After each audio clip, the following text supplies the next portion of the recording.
Assalamualaikum warahmatullahi wabarakatuh. Ya, terima kasih. Untuk hari ini saya akan menjelaskan dasar-dasar kelistrikan pada mapel PKKR, yaitu pemeliharaan kelistrikan kendaraan ringan. Sebelumnya perkenalkan dulu, nama saya Bapak Muhammad Wahyu Fikri. Di sini saya akan menjelaskan tentang beberapa komponen dasar yang sangat penting pada kelistrikan, ya, terutama di mapel PKKR. Sebelum saya menjelaskan, saya akan menjabarkan dulu pada mapel PKKR. Ya. Di sini meliputi pemeliharaan kelistrikan kendaraan ringan. Berarti di sini akan menjelaskan tentang sistem kelistrikan di kendaraannya, yaitu mobil, bukan di sepeda motor. Intinya sih sama, cuma ya konstruksinya saja yang berbeda. Pada kelistrikan ini nanti ada dibagi beberapa jenis atau beberapa bagian, yaitu untuk secara globalnya dibagi dua bagian, yaitu ada kelistrikan mesin sama kelistrikan bodi. Di sini nanti sebelum saya jabarkan panjang lebar itu, kalian harus paham dasarnya dulu.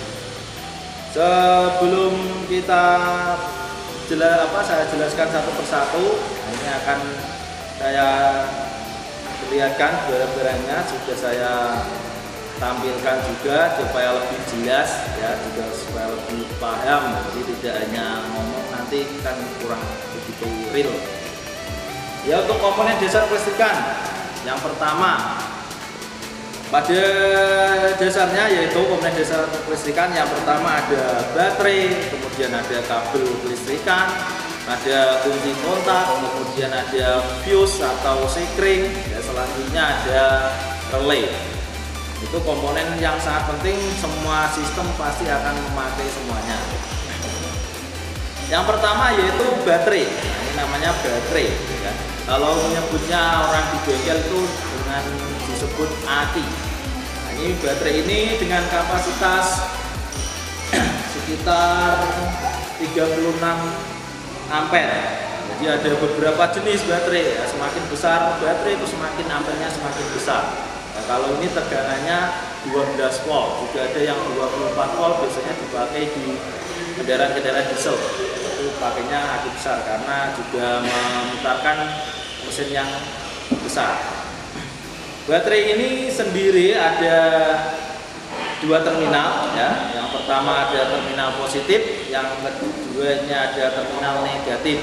Ini sangat penting karena di sini tuh di kelistrikan kendaraan itu pakai arusnya DC, ya, bukan arus AC. Ya. Kalau arus AC itu arus yang digunakan di instalasi rumah-rumah. Maka dari itu di sini harus dipahami antara terminal positif dan negatif.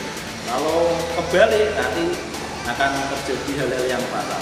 Itu biasanya disebut terjadi korsleting, ya, atau hubungan arus pendek. Yaitu yang saya jelaskan dari baterai, ya. Nanti untuk pemeriksaannya kita bisa lanjut ke video berikutnya untuk cara pemeriksaan baterai. Itu ya sudah bisa dipahami, ya, untuk baterai. Selanjutnya kita lanjut ke kabel. Nah, ini mungkin sudah umum, ya, di tempat-tempat di rumah juga banyak seperti ini atau komponen seperti ini. Ini namanya kabel kelistrikan, ya. Fungsinya untuk apa ini kabel ini? Nah, kabel ini fungsinya untuk menyalurkan arus nanti dari baterai ke komponen-komponen kelistrikan. Kabel ini juga banyak macamnya atau berbeda-beda. Itu bisa kabel untuk ampere yang besar dan ampere yang kecil sesuai kegunaannya. Nah, jadi jangan sampai keliru, misalnya ampernya besar kalian kasih kabel kecil, nanti cepat hangus. Begitu sebaliknya, kalau ampernya kok kecil kalian kasih kabel yang besar, juga sama, nanti arusnya tidak bisa mengalir dengan baik. Itulah kalian juga harus bisa memahami. Nanti ada perhitungannya jenis-jenis kabel, berapa ampere harus memakai kabel yang di sini, ya, tembaganya itu besar atau kecil. Nah, di kabel ini juga ada dua komponen. Nah, saya jelaskan lagi. Di dalamnya ini ada namanya konduktor, yang di luar ini, ya, atau karet ini namanya isolator. Apa itu konduktor dan isolator? Konduktor sendiri itu fungsinya untuk menghantarkan arus listrik. Begitu sebaliknya, isolator itu fungsinya untuk supaya tidak bisa menghantarkan listrik ya. Di sini lapisan isolator ini supaya apa? Melindungi tembaga ya. Nah, itu juga sebagai hambatan atau resistor juga. Maka semakin besar isolator juga resistornya akan semakin besar. Gitu. Ya itu untuk komponen kabel. Ya, jadi jenisnya juga banyak, tidak ini saja, ada kabel yang double ya, ada yang kabel lebih kecil lagi untuk komponen listrik yang kecil, ada lebih besar lagi biasanya digunakan di kabel starter. Sampai sini bisa dipahami ya, ini untuk kabel listrik. Yang selanjutnya, nah ini yang paling penting biasanya digunakan untuk switch utama atau biasanya disebut kunci kontak atau switch. Di sini kunci kontak ini, nah ini yang model konvensional, yang model kendaraan lama. Di sini ada 3 kabel. Nah, sebelum saya jelaskan ini apa saja kabel, saya jelaskan fungsinya dulu. Fungsi kunci kontak yaitu berfungsi untuk memutuskan dan menghubungkan arus listrik dari baterai ke komponen kelistrikan. Ya, jadi dari baterai utama menuju ke kunci kontak dulu, selanjutnya akan mengalir ke komponen-komponen yang akan dioperasikan atau dijalankan. Di sini ada 3 kabel ya, saya jelaskan. Kabel apa saja ini? Nah, ini ada warnanya kuning, hitam, ada merah hitam, kemudian ada hitam putih.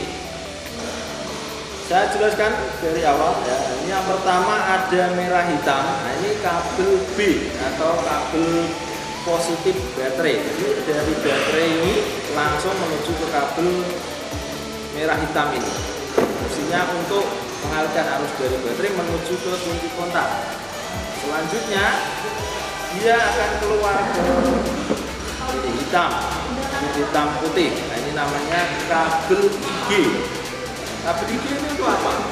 Kabel IG ini digunakan berfungsi untuk mengalirkan arus dari baterai ke kunci kontak, kemudian dialihkan ke sistem-sistem pengapian atau juga bisa sistem pengisian. Digunakan juga ke komponen-komponen kelistrikan. Kemudian yang selanjutnya yaitu ada kuning hitam. Kuning hitam ini yaitu kabel ST atau disebut kabel starter. Jadi digunakan untuk menghidupkan putaran awal mesin atau menghidupkan sistem starter. Jadi dari kunci kontak ini dia akan ke sistem starter tersebut supaya starter bisa. Jadi ada 3 kabel, yang satu tadi B, yang satunya hitam merah ini IG, yang satunya kuning hitam ini kabel ST. Tapi biasanya itu ada juga yang 4 kabel. Nah, yang 4 kabel yang satunya itu apa? Kira-kira adakah yang tahu? Kalau ada satu lagi kabel, nah itu biasanya kabel ACC. Apa itu ACC? ACC yaitu aksesoris. Fungsinya untuk apa? Nah, itu untuk mengalihkan arus listrik ke sistem aksesoris pada kendaraan. Aksesoris pada kendaraan itu sangat banyak sekali.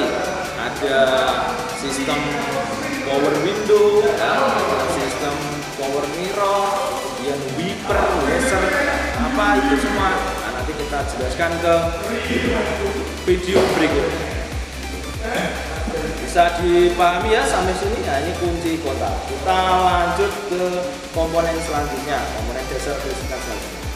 Yaitu ada sekring atau fuse. Ya. Fungsinya untuk apa ini sekring? Nah, sekring ini digunakan sebagai pengaman. Ya.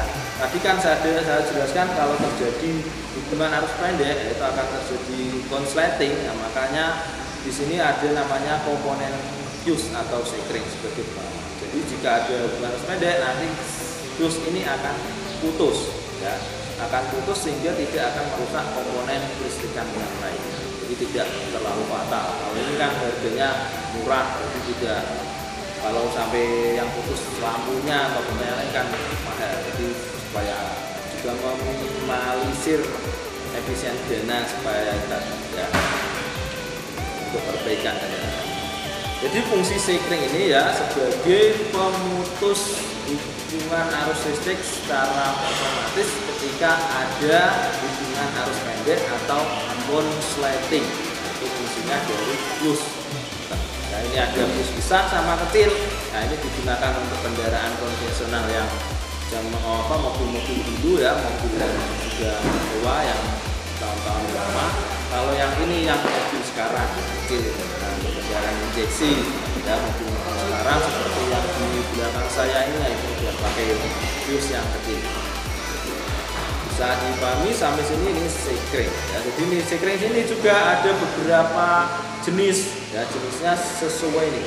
Ada angkanya di belakang sini hanya ada 15 ampere ya, kemudian ini juga sama 15 ampere, ada yang 10 ampere, ada yang 20 ampere, 25 dan sampai seterusnya. Semakin besar arusnya, kuat arusnya ya ampernya, maka kita harus juga pakai sekring yang besar. Kalau tidak sesuai nanti akibatnya juga fatal. Maksudnya gimana? Nanti kalau seharusnya 15 ampere harusnya yang lewat, kamu kasih sekring 10 ampere, berarti kan kurang besar. Nanti akibatnya apa? Sekring mudah putus. Begitupun sebaliknya, ketika sekring ini kalian kasih yang besar ya, padahal arusnya hanya 10 ampere misalnya, sekringnya 25 ampere, nanti juga sama, arus yang mengalir kurang kuat. Karena apa? Ini terlalu besar ampere pada ya, hasilnya nggak masalah, nanti akibatnya sekring tidak. Nah, kita lanjut ke komponen relay. Nah, ini komponen relay. Komponen relay ini fungsinya sendiri untuk apa? Komponen relay ini berfungsi untuk menstabilkan tegangan dan juga bisa memperbesar tegangan. Biasanya setelah dari sekring, dia akan menuju ke lampu. Nah, itu melewati relay dulu. Ya, nah, di relay itu nanti arus akan distabilkan atau tegangan akan distabilkan. Ya. Jadi tegangan ini akan distabilkan dan juga diperbesar sehingga arus yang mengalir ke lampu itu dia tetap stabil, nah, tidak naik turun. Juga sebagai pengaman juga, misalnya ada hubungan arus pendek, nanti yang rusak relaynya dulu, bukan langsung komponen ke listrikannya yang utama. Itu fungsi relay secara umum. Untuk relay ini sendiri ya ada jenisnya. Nah, ini dari kamu lihat bentuknya ya, ini ada kakinya ada 5, ini ada 4 ya, bentuknya juga beda, ini lebih besar, ini lebih kecil. Kalau ini digunakan di kendaraan konvensional, kalau ini digunakan di kendaraan EV atau injeksi yang kendaraan mobil sekarang pakainya relay yang kecil. Nah, itu kakinya ada 4, ada 5, maksudnya gimana Pak? Pasti kan ada pertanyaan dari kalian. Ya, ini saya akan jelaskan juga sekalian. Di sini ada kaki 5, ini ada kaki 4. Ya. Pada dasarnya semua relay itu sama. Di sini ada beberapa terminal, ya, atau ada nomornya. Nah, kalau kamu nggak paham terminal ya, nah ini ada nama kakinya, angka apa ini jenis kakinya, terminal berapa. Nah, ini yang pertama ada terminal 30 ya, ingat-ingat yang pertama 30. Nah, itu angkanya berbeda sendiri. Yang kedua ada 85, kemudian urut 86, kemudian yang selanjutnya urut 87. Nah, itu cara menghafalkan angka pada terminal relay. Nah, supaya kalian mudah ingatnya ya, nanti tak acak dari belakang atau dari tengah kalian kan gitu. Jadi ada 30, saya ulangi lagi, yaitu 85, 86, 87. Kemudian mengetahuinya gimana? Nah, ini ada yang biasanya ada yang ada tulisannya, contohnya ini, ya, ini ada tulisannya. Di sini ada 87, 85, kemudian 86, 30. Nah, itu ada. Kemudian kegunaannya apa? Yang pertama 30. 30 ini nanti akan mendapatkan arus dari positif baterai langsung kemudian menuju ke kaki relay 30. Jadi dari sini akan langsung mengalir ke 30 relay. Jadi fungsinya 30 relay itu fungsinya mendapatkan ini positif baterai langsung. Ya. Kemudian yang selanjutnya 87. Ya, jadi kalian mengingatkannya 30 sama 87 itu nanti itu berdampingan jadi satu line.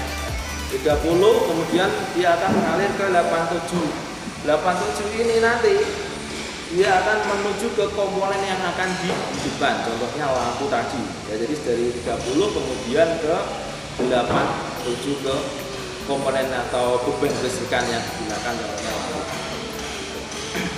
Yang kedua yaitu ada 85 sama 86. Nah, ini digunakan sebagai switch-nya. Jadi yang 85 mendapatkan switch ya, yang 86 mendapatkan langsung massa, bisa massa dari baterai, bisa langsung massa ke bodi, karena baterai ini kan massanya langsung mengalir ke semua bodi kendaraan.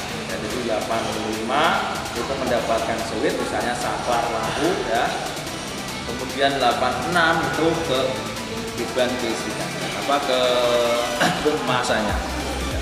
Jadi seperti itu. Nah, itu untuk terminalnya. Kalau kebalik ini nggak masalah ya, antara 85 sama 86 dibolak-balik nggak masalah ya. Di dalamnya dia hanya sebuah kumparan, ada kumparannya. Kalau pengen lihat bisa saya perlihatkan.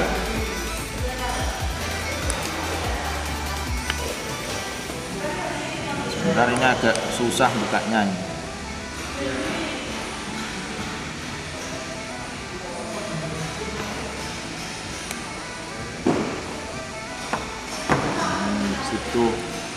Itu alat.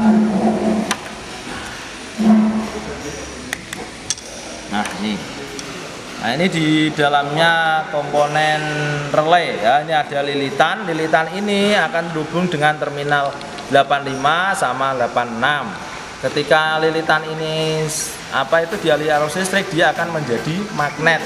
Nah, ketika menjadi magnet, maka saklar antara 30 sama 87 ini akan terhubung. Jadi harus dari baterai menuju langsung ke beban kelistrikan.